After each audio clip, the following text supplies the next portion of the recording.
कौमी आवाज बुलेटिन पेश खिदमत है आज की कुछ अहम खबरें।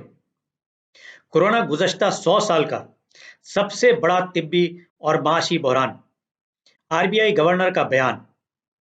रिजर्व बैंक ऑफ इंडिया यानी आरबीआई के गवर्नर शक्तिकांत दास ने हफ्ते को एक तकरीब से खिताब करते हुए कहा है कि कोरोना वायरस गुज़श्ता 100 सालों का सबसे बड़ा तिब्बी और माशी बहरान है, जिसके सबब मैन्युफैक्चरिंग और नौकरियों पर मनफी असरात मुरतब हुए हैं। गवर्नर आरबीआई शक्तिकांत दास 7वीं SBI banking and economics conclave से खिताब कर रहे थे। इस ऑनलाइन तकरीब में कई माहिरीन ने शिरकत की। 2 रोज़ा तकरीब का मौजू था कारोबार और मईशत पर कोरोना के असरात। शक्तिकांत दास ने कहा है कि इस बहरान ने दुनिया भर में मौजूदा निज़ाम, मेहनत और सरमाए की रफ्तार को कम कर दिया है। हिस्ट्री शीटर विकास दुबे का बड़ा बेटा दादी से मिलने लखनऊ पहुंचा, लेकिन मिलने से पहले ही पुलिस इसे ले गई। गैंगस्टर विकास दुबे का एनकाउंटर जुमे की सुबह होने के बाद शाम को इसकी आखिरी रसूमात भी अदा कर दी गई थी।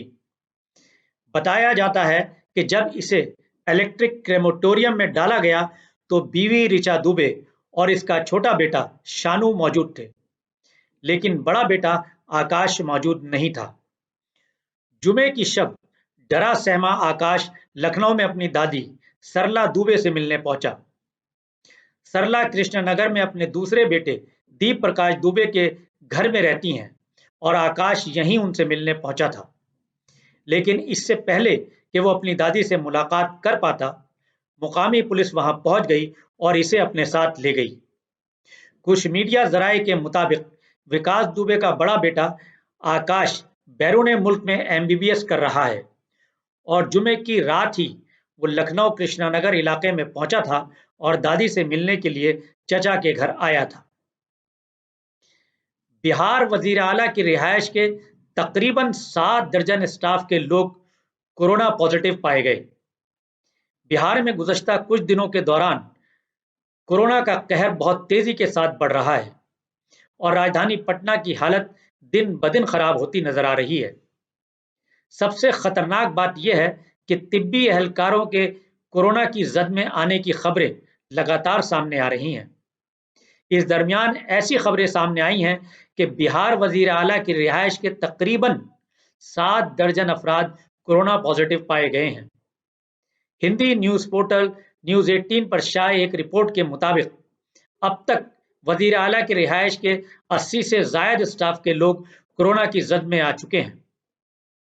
मौसूला इत्तलात के मुताबिक वजीर आला रिहायश के कैंटीन में तैनात मुलाजिम से लेकर सेक्रेटरी के ड्राइवर तक कोरोना से मुतासर हो चुके हैं और बड़ी तादाद में सिक्योरिटी एहलकार भी पॉजिटिव पाए गए हैं।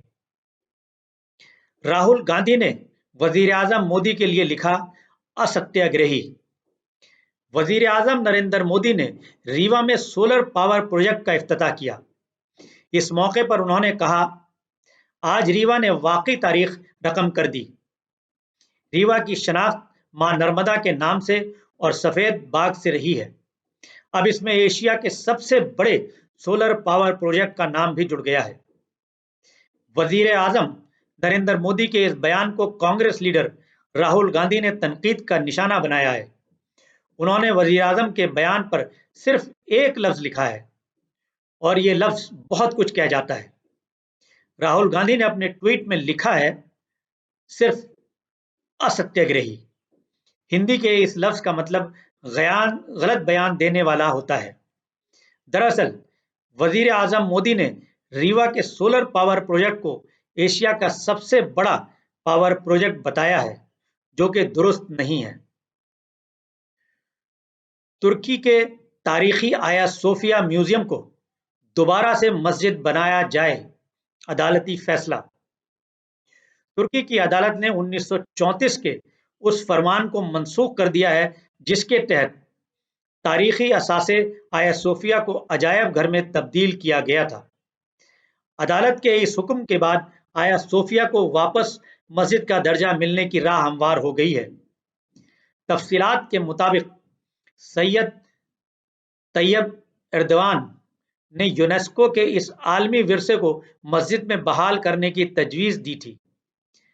आया सोफिया बाज़ंतीनी ईसाइयों और मुस्लिम सल्तनत उस्मानिया का अहम तारीखी मरकज़ होने के अलावा तुर्की में आने वाले सयाहों के लिए मारूफ तरीन मुकाम है।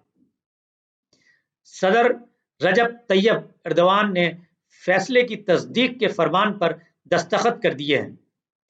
अदालती फैसले में कहा गया है कि जिस तस्वीर के मुताबिक आया सोफिया को मस्जिद का दर्जा दिया गया था, इसके तहत इसको मस्जिद के अलावा इस्तेमाल करना गैर कानूनी है।